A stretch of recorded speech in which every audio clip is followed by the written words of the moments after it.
जय श्री कृष्ण। आज की हमारी कहानी है कृष्ण और उपले वाली दादी की परीक्षा। एक गांव में एक वृद्ध स्त्री रहा करती थी। उसका कोई नहीं था। वह गोबर के उपले बनाकर बेचती थी और उसी से अपना गुजारा चलाती थी। उठते बैठते कृष्ण नाम जप किया करती थी।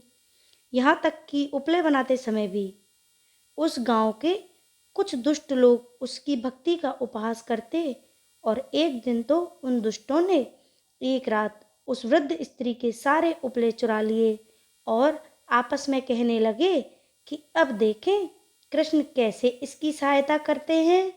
सुबह जब वह उठी तो देखती है कि सारे उपले किसी ने चुरा लिए। वह मन ही मन हंसने लगी और अपने कान्हा को कहने लगी, पहले माखन चुराता था और मटकी फोड़ गोपियों को सताता था, अब इस बुढ़िया के उपले छुपा लेता है, मुझे सताता है। ठीक है, जैसी तेरी इच्छा। यह कह उसने अगले दिन के लिए उपले बनाना आरंभ कर दिए। दोपहर हो चली तो भूख लग गई, पर घर में कुछ खाने को नहीं था। 2 गुड़ की डली थी, अतः एक अपने मुंह में डाल पानी के कुछ घूंट लेटने चली गईं। भगवान तो भक्त वत्सल होते हैं, अतः अपने भक्त को कष्ट होता देख वे विचलित हो जाते हैं। उनसे उस वृद्ध साधिका के कष्ट सहन नहीं हो पाए। सोचा उसकी सहायता करने से पहले उसकी परीक्षा ले लेता हूँ। अतः वे एक साधु का वेश धारण कर उसके घर पहुंच कुछ खाने को मांगने लगे। वृद्ध स्त्री को अपने घर आए एक साधु को देख आनंद तो हुआ, पर घर में कुछ खाने को न था। यह सोच दुख भी हुआ। उसने गुड़ की इकलौती डली बाबा को शीतल जल के साथ खाने को दे दी। बाबा उस स्त्री के त्याग को देख प्रसन्न हो गए और जब वृद्ध स्त्री ने बाबा को अपना सारा वृत्तांत सुनाया तो बाबा उन्हें सहायता का आश्वासन दे चले गए। गांव के सरपंच के यहाँ पहुंचे। सरपंच ने कहा, सुना है इस गांव के बाहर जो वृद्ध स्त्री रहती है उसके उपले किसी ने चुरा लिए हैं। मेरे पास एक सिद्धि है। यदि गांव के सभी लोग अपने उपले ले आए तो मैं अपनी सिद्धि के बल पर उस वृद्ध स्त्री के सारे उपले अलग कर दूंगा। सरपंच एक भला व्यक्ति था।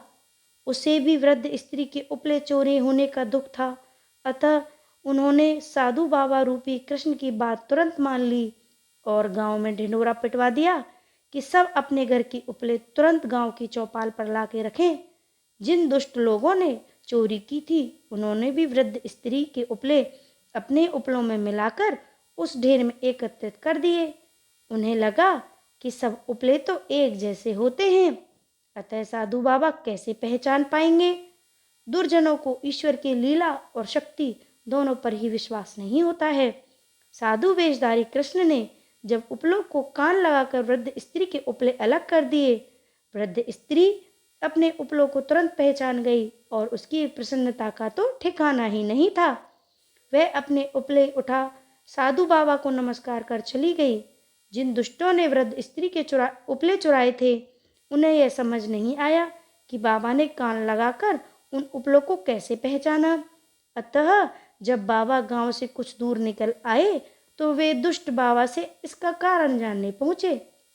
बाबा ने सरलता से कहा, वृद्ध स्त्री सतत ईश्वर का नाम जप करती थी और उसके नाम में इतनी आर्तता थी कि वह उपलों में भी चला गया।